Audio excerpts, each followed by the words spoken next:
Então, estamos gravando e depois eu encontro esse arquivo onde é que ele está gravando dentro do computador para poder compartilhar com os irmãos, ok? Os que não puderam assistir à aula. Então, vamos lá, vamos seguir em frente. Os irmãos estão vendo minha tela aí ou não? Estão vendo? Confirmem para mim, irmãos, por favor. Estamos. Sim, dá para ver. Estamos. Sim. Perfeito. Perfeito. A Bíblia dá para ler bem? Dá para ver. Dá para ver, joia. Então, vamos seguir em frente. Aqui, tabernáculo. Deixa eu aumentar aqui, eu consigo aumentar aqui. Pera aí, irmãos. Agora deixa eu sair, só um segundo. Vou sair do WhatsApp, senão fica fazendo barulho aqui e a gente não vai ser proveitoso agora. Ctrl L. Joia. Então, os irmãos estão vendo essa tenda aqui, né? Essa tenda, ela é chamada, né, de a tenda do concerto. Lembra que a Bíblia diz lá, falando sobre Josué, né, quando em Êxodo, por exemplo, quando cita Josué, falava que ele ficava aqui na porta da tenda do concerto, ou seja, ele ficava aqui, ó, né, conhecida como tenda do concerto. O que é o tabernáculo? O tabernáculo é tudo que está dentro dessa cerquinha branca aqui, ó. Tudo que está aqui dentro dessa cerquinha branca é o tabernáculo. A primeira coisa que tem, primeiro, antes da gente falar o que tem lá dentro, ao derredor do tabernáculo ficavam as tribos. Quer ver? Ó? Deixa eu mostrar aqui para os irmãos. Olha, aqui está o tabernáculo, tá vendo? Estão vendo? E aí ficavam as tribos. Ó. Para cada face do tabernáculo, Deus ordenou que ficassem assim. Ficavam 3 tribos, tá vendo? 3 tribos. Então temos aqui Zebulon, Issacar, Judá, Dan, Azer, Naphtali, Benjamim, Manassés, Efraim, Gade, Simeão e Ruben. Note que essa amarelinha não é contada, né, na distribuição das terras. Não é contada na distribuição das terras. Eita. E por isso ela tá pequenininha ali na frente. Essa amarelinha seria a tribo de Levi, ok? Então, a tribo de Levi. Essa amarelinha seria a tribo de Levi. Ela só não é contada, mas ela ficava sempre em frente à porta do tabernáculo, porque os levitas eram responsáveis para servir a Deus aqui dentro do tabernáculo.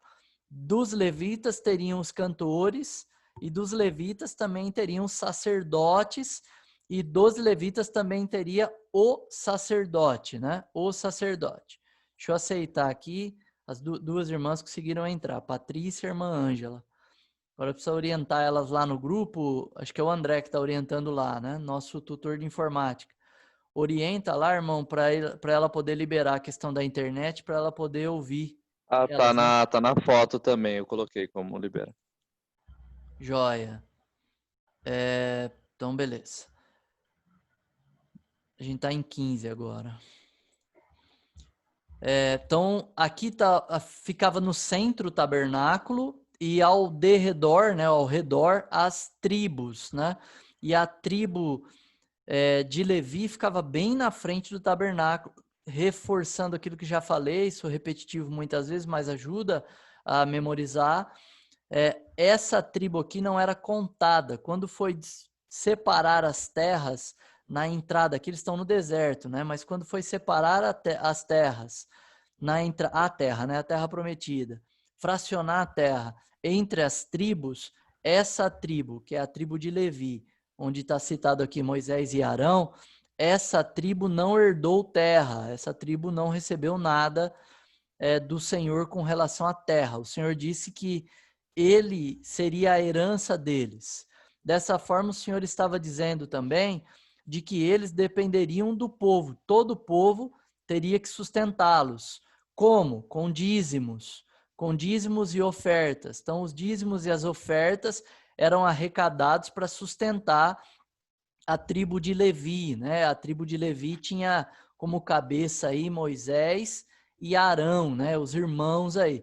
Arão era o sumo sacerdote nessa época aí de migração do Êxodo, ok? Então, Arão era o sumo sacerdote. Deixa eu voltar lá na tela anterior.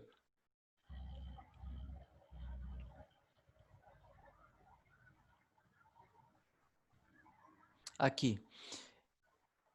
Aqui, se os irmãos observarem, deixa eu tentar aumentar mais um pouquinho. Acho que é o que dá. Se os irmãos observarem bem, aqui ó, tem uma porta de entrada, né? Um portão de entrada. É claro, ele era feito de tecido. Essa porta de entrada, ela é conhecida como o caminho, essa porta de entrada, ok? Então, ela é conhecida como o caminho.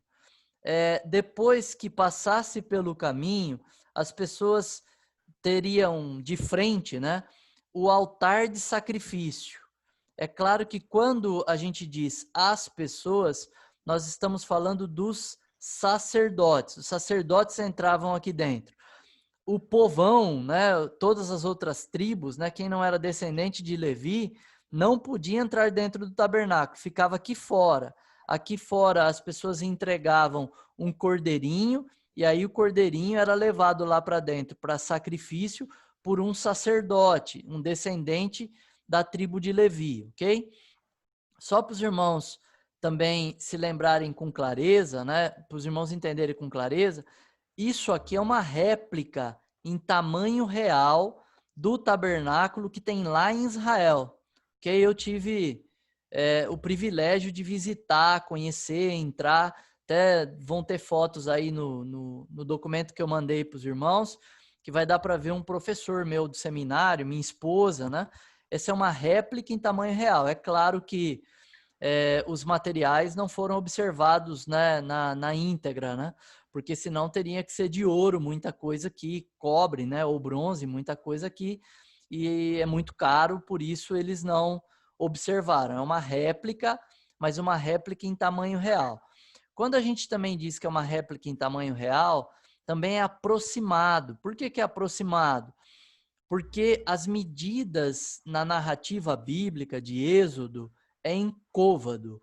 Côvado é a medida de um braço de um homem, ou melhor, de um antebraço de um homem, do cotovelo até a ponta do dedo, né? Do cotovelo até a ponta do dedo era tido como um côvado. E a gente tem uma estimativa que varia entre 40 e poucos centímetros até 60 centímetros. Então, na nossa apostila, eu adotei como medida 50 centímetros, ok? É comum também algumas bíblias adotarem 50 centímetros como uma medida do côvado, ok?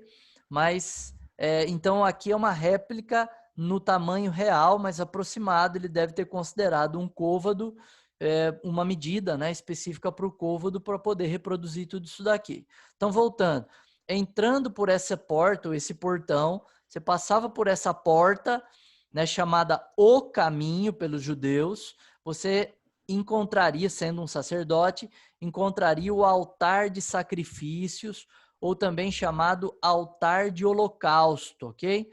Aqui, depois que os animais eram mortos e sangrados, eles eram aqui oferecidos. Então, tinha ofertas que eram parcialmente queimadas, você já assava a gordura, né? Ou às vezes tiravam só a gordura e colocavam aqui, mas geralmente colocava parte das peças, né, do animal, parte do animal, assava o animal aqui, porque nada mais é do que uma grande churrasqueirona.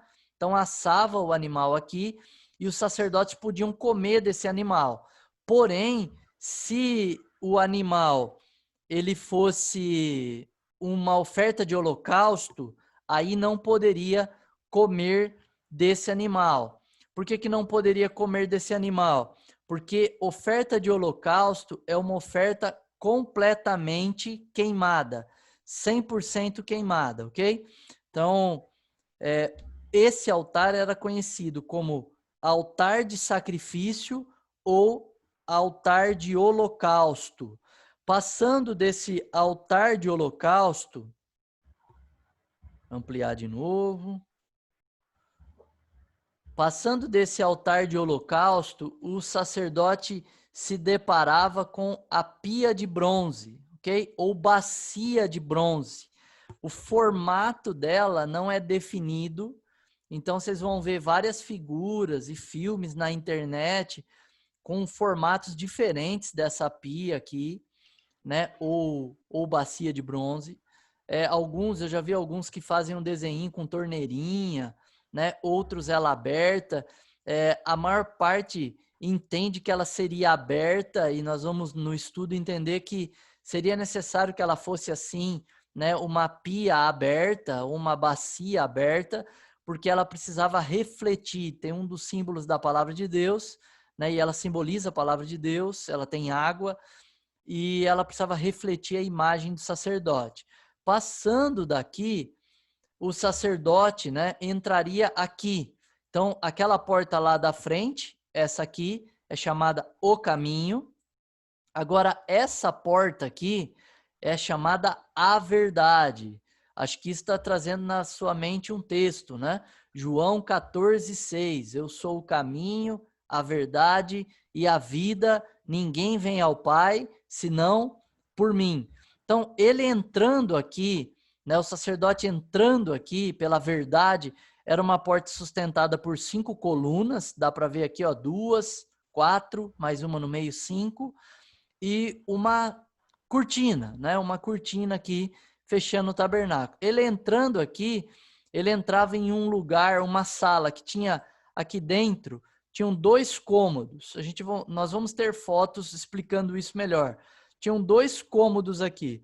Esse primeiro cômodo era chamado de santo, lugar santo, né? E lá no fundo, lugar santíssimo, ou santo dos santos. Então, tinham 2 cômodos aqui dentro. Um cômodo primeiro aqui, e depois uma outra porta e um outro cômodo. Essa outra porta que dividia o tabernáculo era chamado de o caminho, a verdade. Então, essa, a vida. Essa tinha um véu muito espesso que separava esses 2 cômodos aqui. Mas a gente já vai ver o tabernáculo por dentro daqui a pouquinho. Esse tabernáculo, ele era todo desmontável. Até o altar tem essa vara aqui, né? Esse varão, que era para poder facilitar o transporte. Por quê? Porque quando a nuvem que cobria, né, os judeus ali no deserto começava a andar, era um sinal de Deus de que eles teriam que partir. E se eles tivessem que partir, então eles tinham que desmontar o tabernáculo, isso era a serviço da tribo de Levi, e aí partir com o tabernáculo também. Então tudo isso aqui era desmontável. Note que aqui tinha até um varão para poder transportar esse altar aqui. Não era fácil transportar esse altar, porque além de transportar o altar, eles tinham que transportar o fogo também. Não podia acender um novo fogo em toda a parada, né? Era um único fogo que acenderam aqui, tinham que dar manutenção, conservar esse fogo e aí sim transportar o altar e também o fogo. Tudo aqui era desmontável, repito, e também era transportado. Sobre esse tabernáculo tinham várias cobertas, vamos chamar assim, né? Várias cobertas como essa aqui. Quando você olha o tabernáculo por fora, se você tiver aqui, ó, fora da cerca do tabernáculo, se você olhasse, você conseguiria ver essa coberta aqui, só essa. A altura da cerca faria com que você não conseguisse ver nada que tem aqui dentro. Você ia ver só essa coberta aqui. Claro que se você subisse no monte, você ia conseguir ver, né, o que tinha dentro aqui do tabernáculo, mas você não ia conseguir ver o que tem dentro da tenda aqui. Mas essa coberta visível de fora aqui, né, essa externa, ela era feita de pele de texugo, ou se não fosse pele de texugo, ela era feita de pele de animais marinhos. Depende da tradução, cita pele de texugo, depende da tradução, cita pele de animais marinhos. Eu prefiro a tradução que cita pele de texugo, né? Porque seria um animal mais fácil de ser encontrado lá na região do que eles terem pele de animais marinhos. Apesar de que o Mar Vermelho não estava longe ali do lugar em que eles estavam, né? Ou dos lugares em que eles passaram, pelos lugares que eles passaram. Essa pele, né, essa pele, né, do animal aqui, do texugo, é feia, é cinzona, é feia. Por quê? Porque quando você vê essa tenda por fora e tudo aqui simboliza Jesus, desde a porta, né? Jesus disse: eu sou o caminho, eu sou a verdade, e a porta do meio aqui, eu sou a vida. Ninguém vem ao Pai, que aqui no lugar santíssimo simboliza a presença de Deus, no último cômodo aqui, no segundo e último cômodo, simboliza a presença de Deus, tinha a Arca da Aliança lá. Ninguém vem ao Pai a não ser por mim. Então, todo o tabernáculo simboliza Cristo. E quando Cristo é visto por fora, ou quando Cristo é visto na cruz, ele não tinha parecer e nem formosura alguma para que o desejássemos, para que admirássemos a sua aparência, né? Deixa eu entrar aqui nas partes internas para os irmãos poderem ver. Vamos passar aqui pelos slides todos aqui. Então, aqui tem uma foto, né, uma ilustração da entrada, né, do portão de entrada, que é o caminho. Eu sou o caminho. Esse portão se chamava caminho. Note que aqui está o povo, né? Esse aqui é um cidadão e esse aqui é um sacerdote. E o cidadão está oferecendo animais ao Senhor. E aí esse sacerdote pegaria esses animais, sacrificaria esses animais e levaria até o altar de sacrifício, ok? Então vamos para a próxima figura aqui. A próxima figura tem também aqui uma outra visão, uma outra ilustração. Note aqui, ó. Aqui está saindo a glória de Deus, né? A glória de Deus. Tá certo que essa figura, ela é, no caso da glória de Deus aqui, é mal representada. Que aqui aparenta estar escuro, né? E se tivesse escuro, aqui seria uma coluna de fogo. E de dia, uma nuvem, né? Uma nuvem aqui cobrindo o tabernáculo, e essa nuvem cobria também todo o derredor, todas as pessoas ali que estavam ao redor, né? Ou seja, cobria aqui a área das tribos, né? Para proteger as tribos aqui do sol escaldante do deserto. Aqui uma ilustração do altar de sacrifício pegando fogo, né? O altar de holocausto. Aqui o portão, né, aberto, ou seja, sem o tecido, apesar de nunca ficar assim, né? Mas só para os irmãos poderem entender que tinha aqui 3 aberturas, né? E aqui a pia de bronze cheia de água, bem bacana aqui para os irmãos poderem entender. Aqui tem uma visão, um destaque, né, de como era a cerca. A cerca era madeira, essa madeira era madeira de acácia, uma base de bronze, um topo da cerca, de cada postinho da cerca era de prata o topo, e aqui amarrava-se uma cordinha. Essa cordinha era pelo de cabra, feita de pelo de cabra, que simboliza pecado, a gente vai ver isso. E aqui tinha uma estaca também de bronze, enfiada na terra. Parte dela enfiada na terra, Deus ordenou que assim fosse, e parte dela tinha que ficar para fora da terra, não podia bater toda ela, né? Simbolizando aí a morte e ressurreição de Jesus também. Aqui um detalhe do altar de holocausto, né? E aqui os sacerdotes estavam oferecendo. Nessa figura, quem fez interpretava que o povo, tá vendo? Podia chegar aqui no altar de holocausto. Mas, examinando as escrituras, a gente não pode afirmar isso, não. Pode até ser que, por algum motivo, um ou outro entrou aqui, né? Mas o povo só podia entrar aqui em um ato específico, que era para se agarrar nesse chifre. Caso tivesse matado alguém de forma acidental, ele podia entrar aqui e agarrar nesse chifre, porque esse chifre simbolizava a graça de Deus, o perdão de Deus, a misericórdia de Deus. E aí, agarrado no chifre, ele poderia alcançar misericórdia e não matariam ele, não puniria, porque o assassino era punido com morte. Mas só nesse caso, biblicamente, a gente pode afirmar. E também a gente vai ver alguns reis que acabaram entrando aqui, né? Mas alguns, por exemplo, um caso de um rei específico, ele acabou entrando até no lugar santo e acabou sendo punido por Deus com lepra, porque aqui não era lugar de rei, aqui era lugar, apesar que o rei, né, ele entra no templo, mas só para a gente criar a figura, porque o tabernáculo e o templo têm a mesma figura, né? Deus simboliza Deus habitando em meio ao povo, e o templo de Salomão é construído nessa mesma ordem, né? Então, você vai ver um rei entrando no templo, dentro do santo lugar, e sendo acometido por lepra.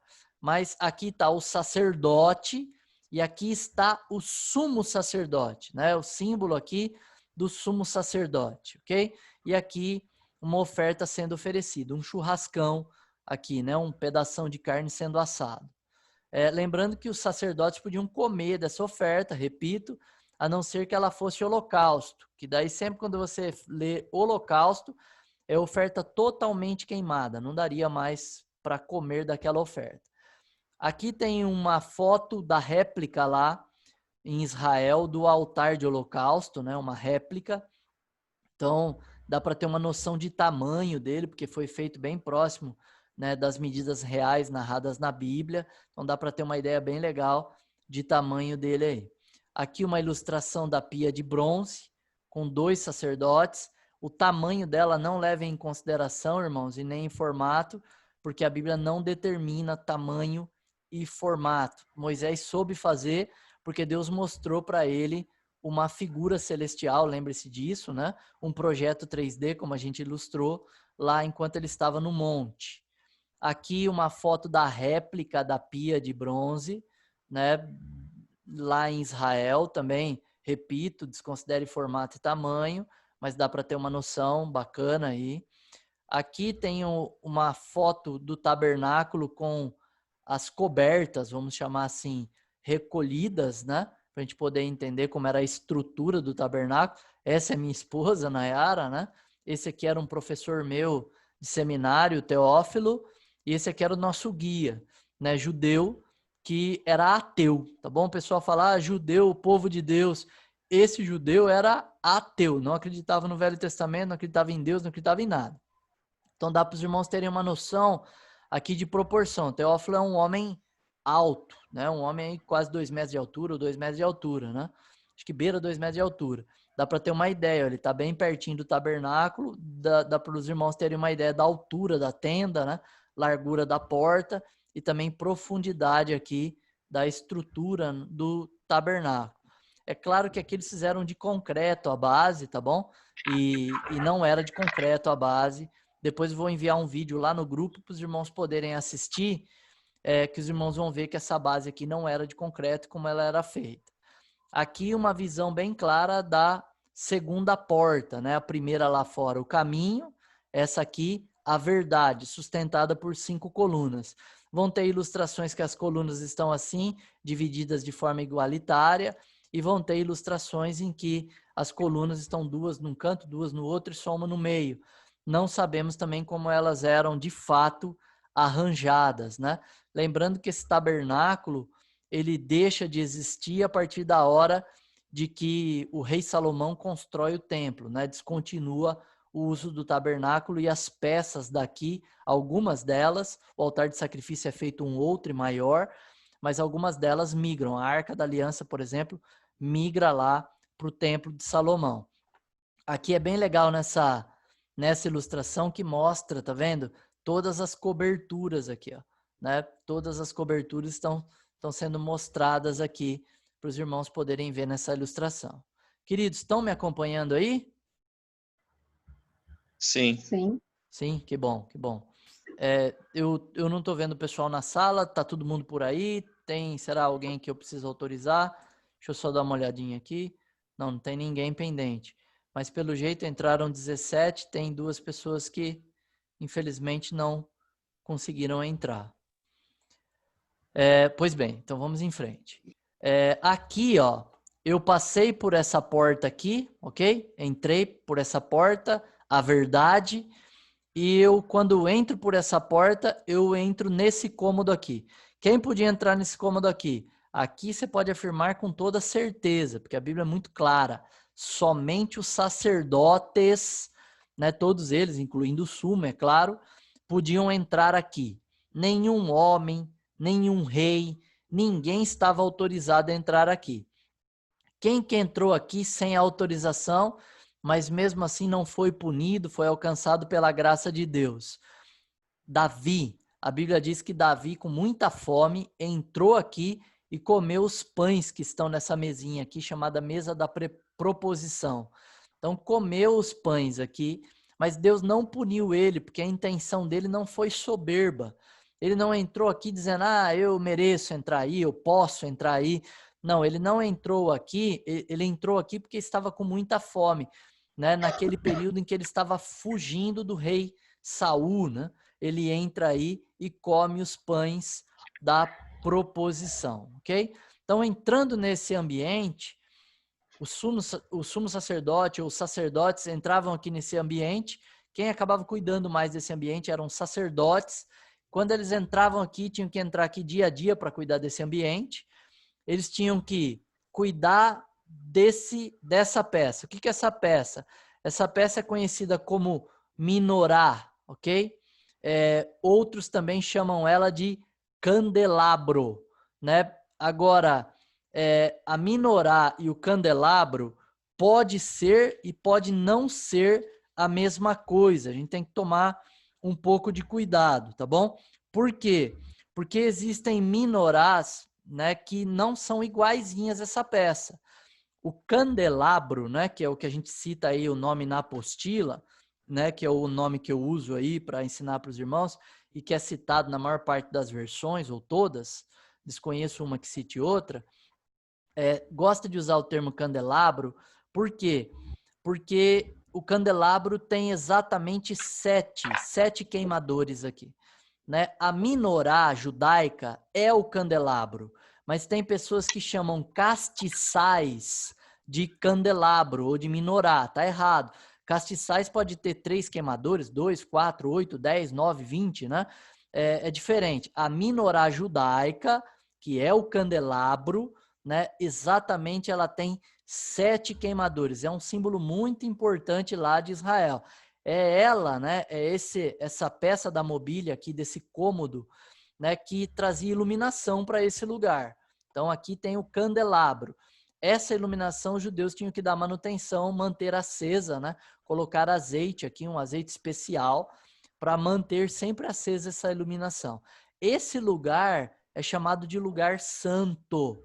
Então, por exemplo, para os irmãos que nunca ouviram sobre o tabernáculo, talvez você já cantou músicas sobre o tabernáculo e nem sabia e não cantava com entendimento como ensina a palavra de Deus por não conhecer o tabernáculo e, infelizmente, porque ministros de louvor acabam não ensinando, pastores acabam não ensinando também.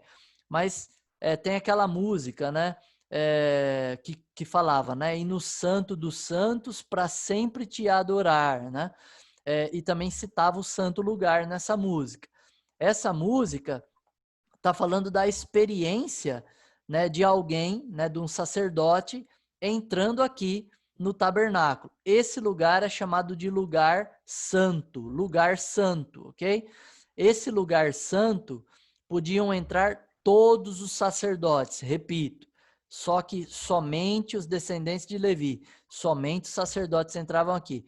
Então tinha da esquerda para a direita, tinha aqui a menorá, o candelabro, menorá judaica, tinha aqui o altar de incenso, esse aqui não se sacrificava nem queimava animais, somente incensos aqui, o altar de incenso, que simboliza, aqui era para iluminar, né, e simboliza a iluminação de Cristo nas nossas almas, também simboliza a iluminação da palavra de Deus, a iluminação do Espírito Santo.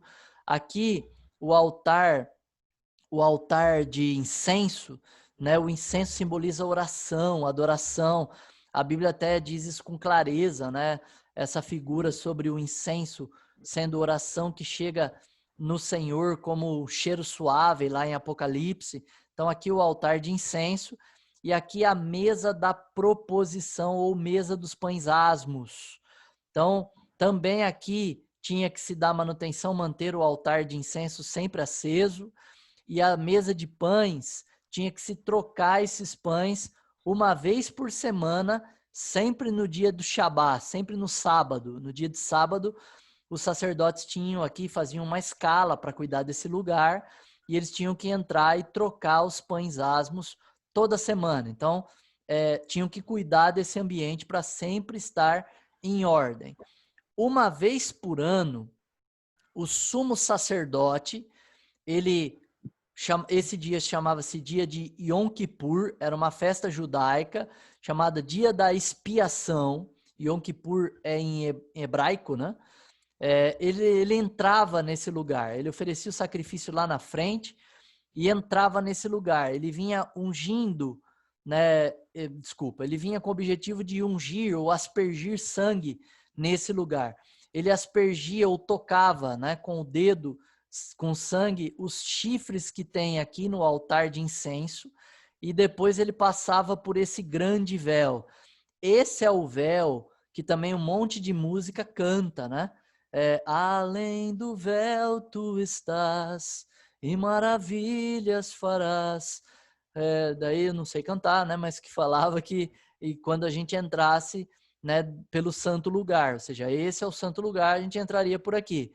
Esse véu, ele era muito espesso, e além desse véu, passar desse véu, só podia passar o sumo sacerdote uma vez por ano, nessa festa de Yom Kippur, e não sem sangue. Ele tinha o objetivo de entrar aqui, passando esse véu era chamado, né, essa porta aqui era chamada de a vida, né, e passando esse véu, o sumo sacerdote entraria então na presença de Deus, né? Por isso a música cantava, além do véu tu estás.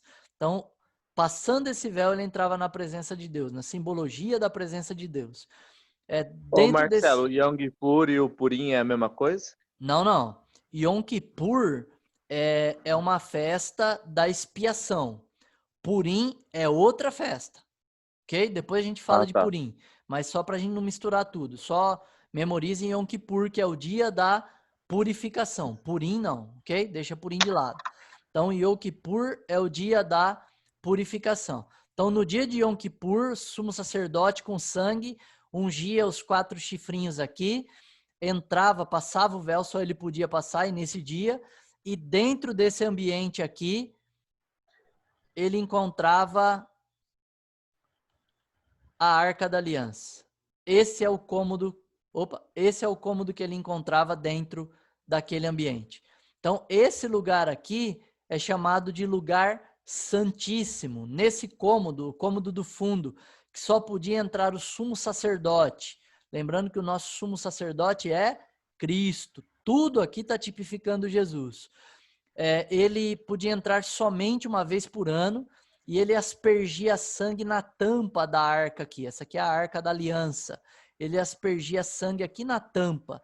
Essa tampa é chamada de propiciatório. Então, ele aspergia sangue aqui.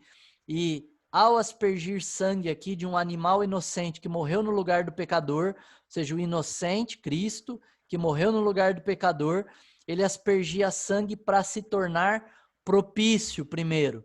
E depois, sendo ele aceitável diante de Deus, né, ele se tornava aceitável pelo sangue, pela graça de Deus, aspergindo o sangue do inocente aqui, que o purificava. Ele pegava esse sangue também, aspergia em nome do povo, e depois saía lá fora e o povo celebrava a festa juntamente com o sumo sacerdote. Vamos voltar um pouco, tem mais detalhes das peças, né? Aqui é uma foto da réplica da mesa de pães asmos, lá que está lá em Israel, né? Dá para ver, é bem bonitinha essa réplica aí, muito bonitinha. Detalhe de como ela era, tinha uma moldura, né? Aqui os utensílios dela, né? Que eram cheios de azeite, né? Essa é uma réplica bem mais próxima do que aquela ilustração, né? Devia ser algo mais rústico assim, porque era uma peça única, né? O candelabro ou menorá. Lembrando, não chame isso de castiçal. Aqui um outro ângulo, né?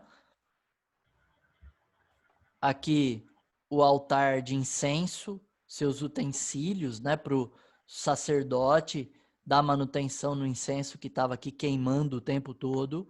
Isso aqui também tinha que manter esse fogo aceso, né? O fogo do altar de incenso e também a menorá, o candelabro aceso todos os dias. Aqui uma ilustração, né? Uma réplica de um sumo sacerdote, um manequim aí, com vestes sacerdotais, né? Ou melhor, né?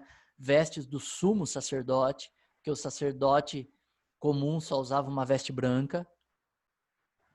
Aqui uma foto, né, de cima do altar de incenso para você ver direitinho como é que era. Não deixava de ser uma churrasqueira, né, uma mini churrasqueira aí de uma forma mais simples para a gente poder entender, onde se queimava aqui os incensos e usavam esses utensílios aqui, colocava o incenso aqui, né, e queimava aí os incensos nessa churrasqueira. Era um incenso especial que a própria fórmula, né, receita do incenso para ser usado aí foi dada por Deus.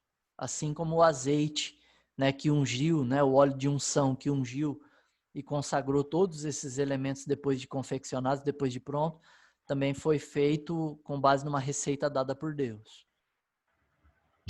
Mais um ângulo aqui, lembrando, essa porta é chamada de a vida, separa o lugar santo do cômodo do fundo, que é o lugar santíssimo. Repetindo mais uma vez, somente o sumo sacerdote podia entrar no lugar santíssimo, só ele podia passar essa porta, ou seja, a presença de Deus estava fechada para todos os sacerdotes e estava fechada também para todo o povo, porque o povo não podia entrar aqui. E somente uma vez por ano o sumo sacerdote podia entrar lá. Entrando lá, ele veria, né, a Arca da Aliança. Dentro da Arca da Aliança, que é muito legal essa réplica, tinham tábuas da lei, os 10 mandamentos estavam aqui, né? Tábuas da lei. Tinha a vara de Arão, né? E a Bíblia diz que o pessoal estava em dúvida, né, se Arão era de fato alguém que deveria ser escolhido por Deus ou não. E aí a Bíblia diz que Deus então ordenou que os sacerdotes empunhassem uma vara, e aí Deus confirma que era Arão, fazendo com que a vara morta, né, uma vara seca, florescesse. E dentro da arca, a presença de Deus, o poder de Deus, mantinha essa vara viva. Ela estava, né, aquela que floresceu, continuava com as florzinhas lá dentro da arca. Assim como tinha um pote também de maná. Maná era uma sementinha, né? Parecida com sementinha de coentro, né? É uma sementinha bem pequenininha que o povo de Israel recebia de Deus. Deus fazia chover no deserto enquanto eles estavam migrando, né? Enquanto eles estavam vivendo o êxodo, todos os dias, com exceção do sábado, e eles podiam moer essa sementinha e fazer pães. Porém, se eles guardassem o maná de um dia para o outro, ele apodrecia. Ele não durava de um dia para o outro, ele apodrecia. Então, esse maná permanecendo dentro da Arca da Aliança também é um símbolo da presença de Deus e do poder de Deus. Esse maná não apodrecia e não precisava ser trocado. Dentro da Arca da Aliança ele era conservado, ok? Lembrando também que não era todo mundo que podia ousar, né, tocar na Arca da Aliança, né? A Bíblia Sagrada deixa bem claro que teve um momento que a Arca da Aliança foi tomada pelos filisteus em uma batalha, e aí o rei Davi resolveu trazê-la de volta para Israel, e ele fez do jeito errado. Ele pegou essa arca e ele colocou ela... Ô, Marcelo, posso perguntar uma coisa? Lógico. A gente tinha entendimento que o maná, né, o pãozinho e o franguinho lá, vinha do céu pronto. Você falou que vinha a semente, da semente que eles Não, faziam? primeiro assim, o maná é uma coisa e o franguinho é outra, tá? Não é franguinho, é Tô brincando assim, codornizes, mas né? sim, mas para É. mim vinha pronto assim. Não. As codornizes vieram voando ali, né? E o pessoal pegou, matou e comeu. E o maná tinha que preparar. O maná tinha que preparar. Fazia-se uma farinha dele e com a farinha eles cozinham pães, bolos, né? Preparavam a comida ali. Entendi. E lembrando, reforço, não dava para guardar para o dia seguinte. Apodrecia o maná. Perfeito? quando o rei Perfeito. Davi, quando os filisteus tomam, né, vencem uma batalha, na época liderada pelos sacerdotes, né, Ofni e Finéias, filhos daquele sacerdote Eli, sumo sacerdote Eli, eles perderam a batalha e os filisteus levaram a Arca da Aliança. E passado mais para frente, Israel ganha a batalha na época de Davi. Essa Arca da Aliança vai acabar na casa de uma família, abençoa muito a casa dessa família, né, a casa de Obed-edom, e lá tinha um jovem chamado Uzá, esse era o nome do menino.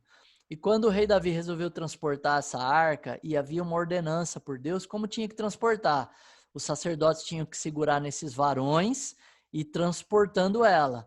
Não podia pôr em cima de carroça, pôr em cima de qualquer coisa. Tinham que carregar ela mesmo e só os sacerdotes. E o rei Davi vai lá, coloca numa carroça e começa a transportar ela para Israel. Essa arca, ela escorrega. E quando ela escorrega da carroça, Uzá, né, com as melhores intenções do mundo, lembrando que Deus não liga para a motivação do nosso coração. Deus liga para a obediência à sua palavra. Ele vai tentar segurar essa arca. E a Bíblia diz que ele é fulminado imediatamente, ele é morto imediatamente. Aí o rei Davi entende que estava fazendo errado, aí ele vai, deixa essa arca novamente numa casa, volta, prepara um plano estratégico para trazer essa arca de volta, e aí ele vem, os sacerdotes carregam ela de forma correta, de tempo em tempo ele parava, fazia um sacrifício, cantores vinham cantando na frente da arca, ele fez uma cerimônia extraordinária, né, para trazer essa arca e entrar com ela em Jerusalém, né? Então, trazer ali para perto dele, vamos pensar assim, né? Para a tenda ali do tabernáculo. Então, bem claramente, essa arca tinha acesso só do sumo sacerdote, ele não deveria tocar nela, ninguém deveria tocar nela, somente na hora de transportar, aí os sacerdotes podiam transportar, mas eles teriam que pegar nesse varão e transportar de forma adequada. Irmãos, deu aí para entender bem a estrutura aí do tabernáculo, sim ou não? Podem falar, por favor? Sim. Sim. Tem alguma dúvida quanto à estrutura do tabernáculo? Irmão Denis ia falar alguma coisa, irmão? Tá me ouvindo? Não, tá dando para entender, sim. Que Maravilha. bom, que ótimo, né? Então agora Marcos. eu vou abrir aqui a nossa apostila, ok? Lembrando que se cair a conexão é porque o Zoom nos limitou, mas já era para ele ter feito isso, não sei por que não fez isso. Que bom que não fez também. Eu vou abrir a nossa apostila, só vou ler um trechinho. Ô, Marcelo, Ô, irmão Marcos. só uma dúvida. Quanto ao tabernáculo dos Santos, é verdade, é verídico que o sumo sacerdote ele entraria no Santos dos Santos até com algo amarrado no corpo dele, para caso acontecesse alguma coisa, que eles pudessem puxar ele para fora? Pois bem, vamos, eu nem vou entrar na apostila hoje, vamos tirar as dúvidas aí da estrutura e aí eu entro na próxima aula. Vamos responder essa pergunta do irmão Marcos. Deixa eu voltar aqui no slide que tem a roupa. Aqui dá para ver bem o sumo sacerdote, mas aquele primeiro lá acho que é melhor. Essa aqui acho que é melhor. Aqui, ó, tá vendo? Vamos primeiro entender aqui essa veste, né? Esse chapéu, vamos chamar assim, né? Era chamado de mitra. Na mitra tinha uma plaquinha aqui escrito Santidade ao Senhor, algumas versões dizem, e outras versões diz Santo ao Senhor, que ambas as coisas significam no original separado para Deus. Tinha uma ombreira aqui que segurava, tinha uma pedra de engaste que chamava aqui, né? Uma pedra aqui e uma outra pedra no ombro que fixava o peitoral aqui. Correntinhas de ouro O Marcelo não fixavam. tá Ô, aparecendo, Marcelo, dá se você estiver licença. mostrando. Ô, meu irmão, Não tá aparecendo. você sabe que o usuário aqui não é dos bons, né? Ele tá aprendendo também. Desculpem. Deixa eu... E sempre me avise pra gente não sofrer, né? Agora tá aparecendo. Então, voltando. Estão vendo aí agora, ok? Ok. Ok. Aqui tá como eram as vestes do sacerdote, né? Então, a cabeça... Vou responder a sua pergunta, tá, irmão Marcos? Mas deixa eu passar por ele. Na cabeça do sumo sacerdote, do sumo aí, ok? Na cabeça do sumo sacerdote tinha a mitra, uma espécie de boné, chapéu, com uma plaquinha escrito santo ao Senhor, né? Separado ao Senhor, ou santidade ao Senhor. Ele tinha uma ombreira, e nessa ombreira tinham 2 pedras de engaste, né? Com o nome das tribos de Israel aí. Essa pedra era presa nas costas, né, fixada nas costas com uma correntinha, e também aqui tinha uma correntinha de ouro que fixava a pedra de engaste nesse peitoral aqui, ó, que é esse quadrado com essas pedrinhas preciosas. Tinham 12 pedras preciosas, uma com o nome de cada tribo de Israel aqui também, então representando as 12 tribos de Israel, com exceção, é claro, da tribo de Levi, aquelas que a gente viu lá no primeiro slide desse PDF, né? Primeiro é esse, né? Naquele slide desse PDF.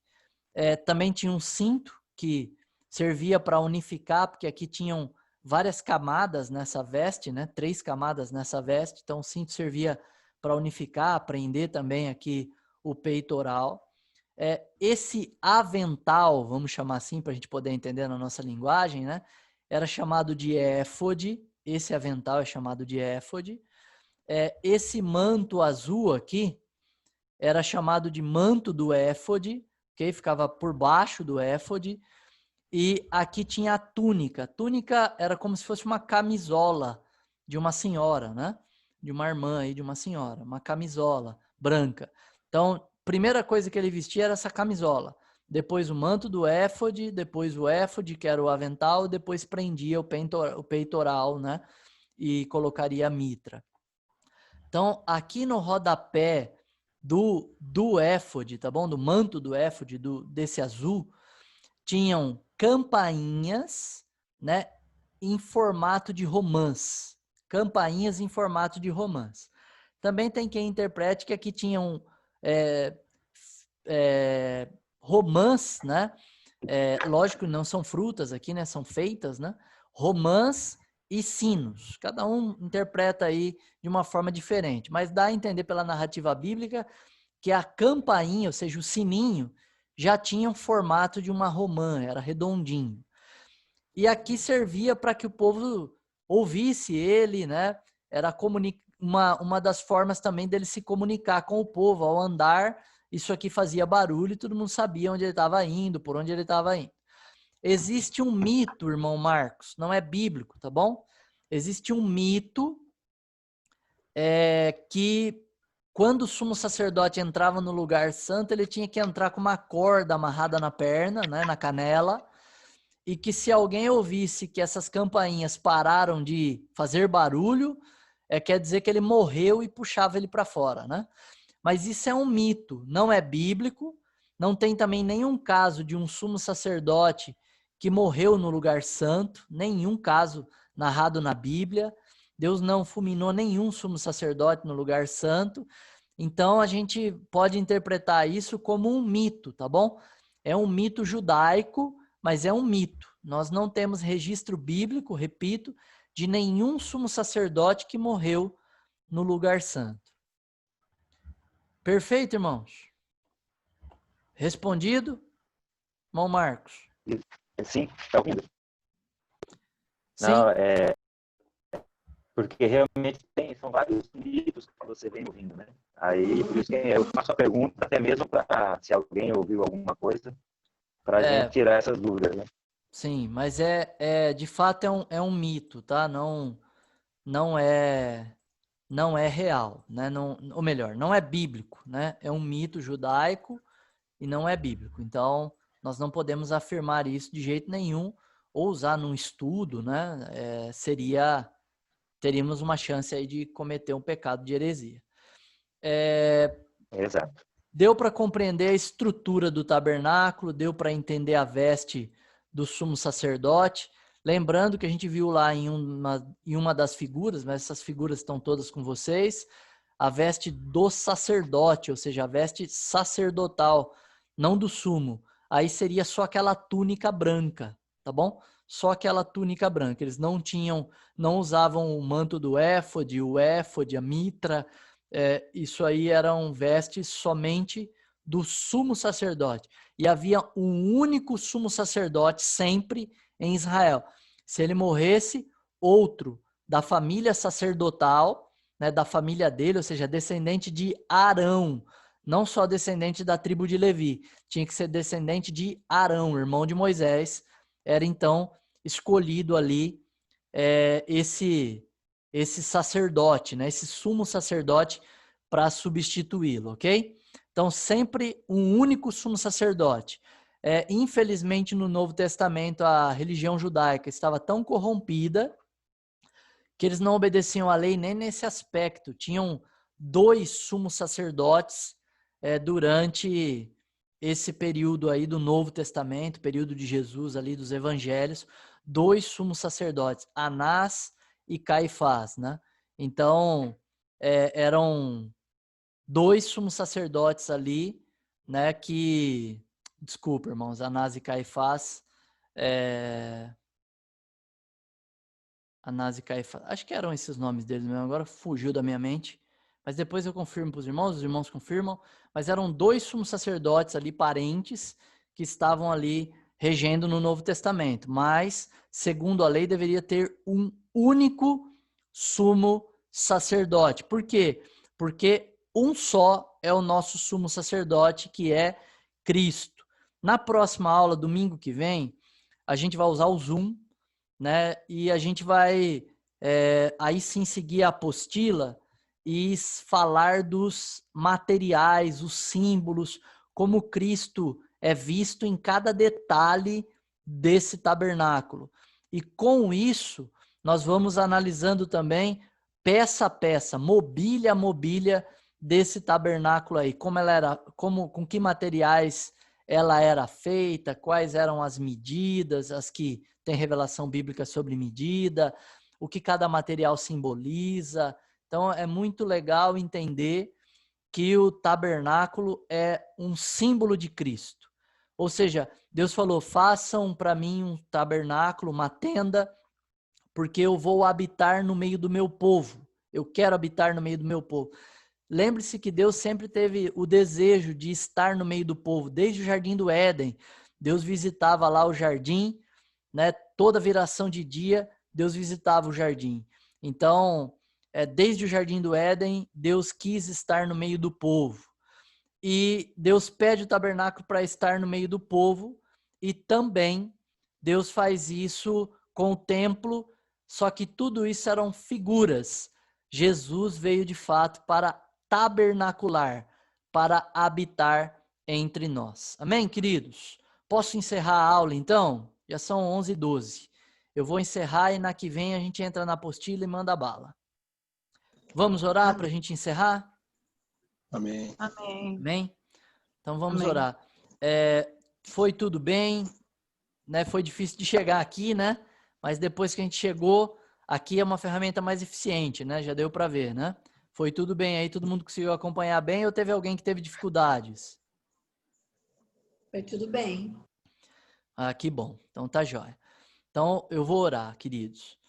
Senhor, muito obrigado a Deus pela oportunidade que tivemos de estar diante do Senhor, diante da Tua palavra, vendo essa tenda que era a figura, sombra do Teu Filho, que um dia Ele viria tabernacular no meio de nós, e hoje Ele mora, Ele tabernacula por meio do Teu Espírito dentro de nós. Obrigado, Senhor, por morar em nós. Obrigado por estar conosco. Obrigado pela Tua promessa de estar conosco todos os dias, até a consumação dos séculos. Obrigado pela Tua promessa de não nos deixar órfãos, não nos abandonar. Obrigado, Senhor. Pai, que tenhamos um domingo gostoso na Tua presença, para a glória do Senhor e louvor da Tua graça. Eu oro e te agradeço. Amém. Amém, queridos? Irmãos, Amém. por algum Amém. motivo, o Zoom não está bloqueando. Talvez por causa da pandemia aí, ele deve ter aberto o serviço dele, não sei. Né? Mas... Ele mandou uma mensagem aqui, que a mensagem que leva tempo ilimitado. Oi, irmão Marcos. Cortou Ele- tudo tua ligação. Ele encaminhou uma mensagem para mim como tempo limitado. Nós devemos usar um tempo limitado. Eu dar uma hora para se quiser. Ok. Então, domingo que vem, se eu não contratar, a gente tenta de novo, né? Aí, a hora que ele bloquear, acho que talvez passando a pandemia ele bloqueie, aí a gente contrata para a gente não precisar gastar nada, porque o que a gente está fazendo também não gera receita para nenhum de nós, né? E se o Zoom puder nos abençoar, né? O patrão deles, né? Do Zoom, Deus, é dono dessa ferramenta também. Nós não estamos fazendo uso pirata nem irregular. É ele que está permitindo aí o uso. Vamos seguir com isso, tá bom? Deus abençoe a todos. Excelente domingo. Para sair é só você clicar aí no botãozinho vermelho aí em End, que daí você sai, ok? Deus abençoe. Na paz. Amém. Amém. Graças e paz a todos. Paz do Senhor Deus Jesus. abençoe. Deus abençoe. Paz.